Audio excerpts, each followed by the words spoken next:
మీ ఎలాంటి వ్యాపార ప్రకటనలకైనా వెంటనే మా ఛానల్ సంప్రదించండి. అందరికి నమస్కారం. నేను శిరీష. ప్రస్తుతం మనతో పాటు ఉన్నారు ప్రముఖ ఆధ్యాత్మికవేత్త, astrologer professor doctor Mullapudi Satyanarayana Murthy గారు. గురుగారితో మాట్లాడదాం. గురుగారు నమస్కారం. నమస్కారం మా శిరీష. గురుగారు, సహజంగా అందరూ నక్షత్రాలు చూసుకుంటుంటారు. చూస్తే మనకి 27 నక్షత్రాలు ఉన్నాయి.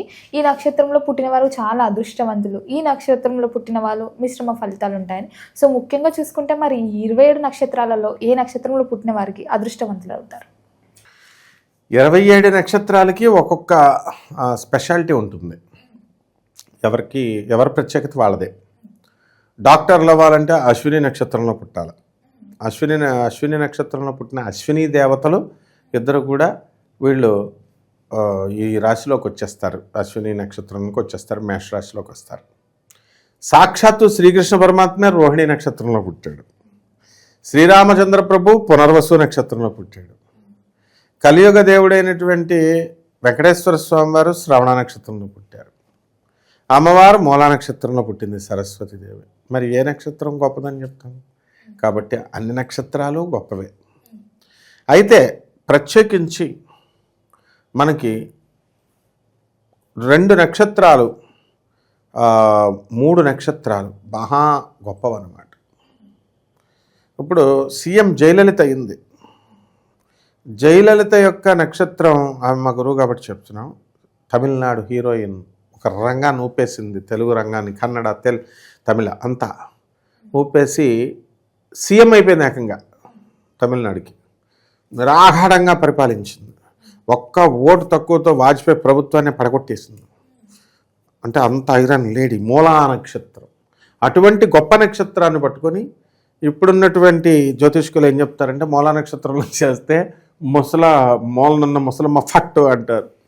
భయపడిపోయారు. ఒక ఆయన అయితే మాకు తెలిసినటువంటి బిల్డర్ గారు, నా స్నేహితుడు, వాళ్ళ అబ్బాయికి పెళ్లి చేస్తున్నప్పుడు మా పెళ్లి కూతురికి మూలా నక్షత్రం సంబంధం చూస్తే, బాబాయ్ మూలా నక్షత్రం వచ్చింది సార్, కొంపతీసి మాంగారు చచ్చిపోతాడంటే నేను పోతానా అని అడిగేవారు. అంటే అంత ఇదిగా మూఢనమ్మకాలు స్ప్రెడ్ చేస్తారు.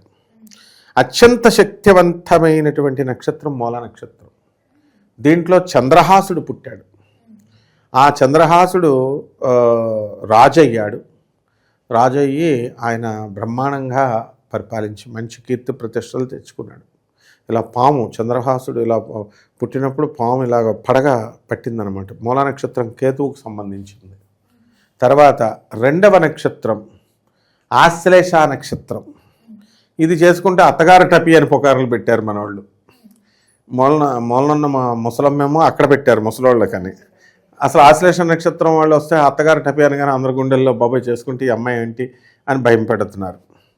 ఆశ్లేష నక్షత్రంలో ఉన్నటువంటి కర్కాటక రాశికి వస్తుంది. ఇందాక చెప్పిన మూలా నక్షత్రం ధనుస్సు రాశిలోకి వస్తుంది.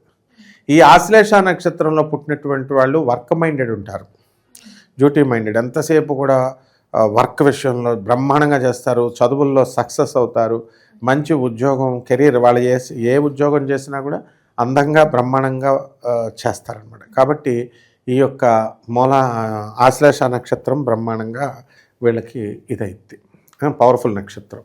ఇక 3వ నక్షత్రము జ్యేష్ఠ నక్షత్రం. జ్యేష్ఠ నక్షత్రం అంటేనే అందరు హడిలిపోతారు ఒక్కొక్కసారి. బావగారికి గండం జ్యేష్ఠ నక్షత్రం. బావగారు టెపి అంటారని చెప్పేసి ఇంటికి పెద్దగా ఉన్నటువంటి వాడిని ఇచ్చి చేసేయమంటారు. సపోజ్ ఆ అమ్మాయి పెళ్లి చేసుకునే వాళ్ళు 2 అన్నదమ్ములు ఉన్నారనుకో, చిన్నోడికి ఇస్తే పెద్దవాడు ఎదగడు, ఇంకా డెవలప్మెంట్ ఉండదు, అవసరమైతే బావగారు కూడా టెపిమని పోతారని పుకారు లేపారు. కాబట్టి దీనికి ఏంటంటే మనకు మూలము ఈ యొక్క జ్యేష్ఠ నక్షత్రం కూడా చాలా పవర్ఫుల్ నక్షత్రము. దీంట్లో మనం 40 సంవత్సరాలు దాటిన తర్వాత వీళ్ళు సెటిల్ అవ్వడం జరుగుతుంది. ఏ నక్షత్రాలకైతే శాంతులు ఎక్కువగా ఉంటాయో అటువంటి నక్షత్రాలని మనం వెరీ పవర్ఫుల్ నక్షత్రాలుగా మనం చెప్పుకుంటాం. ఇప్పుడు నేను చెప్పిన 3 నక్షత్రాలకి శాంతులు ఉన్నాయి. అలాగే రోహిణి ఇలాగా. అంటే మిగతా నక్షత్రాలకు అన్నిటికీ కూడా శాంతులు లేవు పుట్టినప్పుడు. శాంతులు లేనప్పుడు అంటే రిస్క్ లేదు, చప్పగా ఉంటాయి.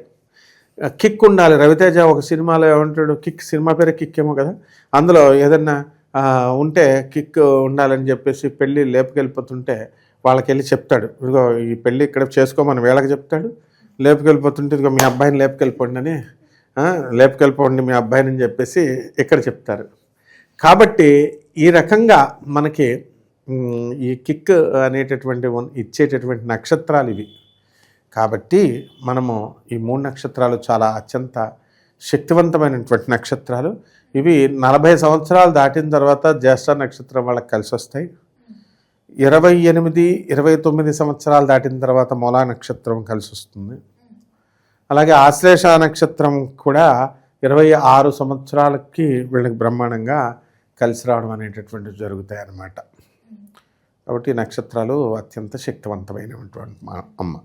గురుగారు మొత్తం చూసుకుంటే 27 ఉంటాయి. ఈ మూడిటికే ఎక్కువ ప్రాధాన్యత ఉంటుందా? ఈ మూడిటిని జనాలు పుకారు లేపేసి పాపం వాళ్ళందరినీ బాధ పెట్టారు. అంటే అది తెలియక అలా చెప్తారనమాట, కోడెడ్ లాంగ్వేజ్లు ఏవైతే. అందుకనే చూడు, ఆడవారి మాటలకు అర్థాలే వేరులే, అవునంటే కాదని, కాదంటే అవునని అని మనం చెప్తాం చూడు, అలా పాట ఉంది. అలా పండితులు ఏం చేస్తారంటే వీళ్ళు కోడెడ్ లాంగ్వేజ్లో చెప్తారు. ఏ మూలా నక్షత్రం అయితే బాగాలేదని అన్నారో మూలన ముసలోళ్ళని, అది పవర్ఫుల్ నక్షత్రంగా తీసుకోవాలి. అలాగే ఆశ్లేష నక్షత్రం అత్తగారి టపి అని చెప్పారో అది మంచిగా చెప్పుకోవాలి. అలాగే జ్యేష్ఠ నక్షత్రం, వీటిల్లో పుట్టినటువంటి వాళ్ళంతా కూడా టాప్ స్టార్స్ అయ్యారు, మంచి రేంజ్లోకి వచ్చారన్నమాట. కాబట్టి ఇప్పుడు కేసీఆర్ గారు ఉన్నారు, కర్కాటక రాశికి చెందినటువంటి వ్యక్తి, ఆశ్లేష నక్షత్రం, సీఎం అయ్యాడా లేదా? సక్సెస్. జయలలిత మూలా నక్షత్రంలో సక్సెస్ అయింది. అలాగే మనకి ఈ యొక్క Srinivasa Ramanujam, the greatest mathematician, and Shakuntala Devi, the greatest world human computer, వీళ్ళు జ్యేష్ఠ నక్షత్రంలో పుట్టారు. కాబట్టి అలా ఆ విధంగా మనకి ఈ నక్షత్రాలు, మిగతా నక్షత్రాలు పవర్ఫుల్ కాదని కాదు అక్కడ అర్థం. మిగతా నక్షత్రాలు కూడా దశలు బాగుంటాయి, వెళ్తాయి. ఎక్కువ వేధింపులకి గురివైనటువంటి నక్షత్రాలు ఇవన్నమాట. మిగతా వాళ్ళని అంత పెద్దగా టార్గెట్ చేయలేదు ఈ జ్యోతిష్కులు. వీళ్ళేదో పెద్ద బ్రహ్మదేవుళ్ళలాగా ఈ నక్షత్రాలను చేసేసుకుంటే ఇలాగ అయిపోద్దని చెత్త అంతా చెప్పి కొన్ని సంవత్సరాల పాటు వీళ్ళ ఉసురు వీళ్ళకి తగిలిందనమాట. కాబట్టి ఆ నక్షత్రాలను ప్రాక్టికల్గా మనం అబ్జర్వ్ చేస్తాం. కాబట్టి ఇప్పుడు మనం చెప్పిన పేర్లతో ఈ నక్షత్రాలని ద మోస్ట్ పవర్ఫుల్ నక్షత్రాలుగా శాస్త్రం చెప్పింది. అందువల్ల మిగతా నక్షత్రాలు మా నక్షత్రాలు చెప్పలేదు ఇతను అని బాధపడాల్సిన అవసరం లేదు. ప్రతి నక్షత్రము పవర్ఫుల్లే. ప్రతి నక్షత్రం కూడా దశ ఎంత బాగాలేకపోయినా గ్రహాలు అనేటటువంటివి కొన్ని చోట్ల శత్రుక్షేత్రాల్లో లేకుండా కొన్ని బలమైనటువంటి యోగాల్లో పుడతారు. సాక్షాత్తు శ్రీకృష్ణ పరమాత్మకే 4 గ్రహాలు చాలా ఉచ్చ స్థితిలో ఉన్నాయి. మరి ఇప్పుడు మనకి కృష్ణుడి కంటే ఎక్కువగా ఇప్పుడు ఉన్నటువంటి మామూలు జనంలో 5 నక్షత్రాలు బలమైనటువంటి వాళ్ళని కూడా చూశాను నేను. స్వక్షేత్రాల్లో ఉండడము, లేదా ఉచ్చక్షేత్రాల్లో ఉండడము, మిత్రక్షేత్రాల్లో ఉండడము, అలా ఎవరి స్టైల్ వాళ్ళది. కాబట్టి మనం అలా డిస్క్రిమినేట్ చేయలేము అనమాట. అన్ని నక్షత్రాలు ఆర్ ఈక్వల్లీ ఇంపార్టెంట్ అనమాట. గురుగారు ఓవరాల్గా మాకున్న చాలా డౌట్స్ క్లియర్ చేశారు. ధన్యవాదాలు. ధన్యవాదాలు.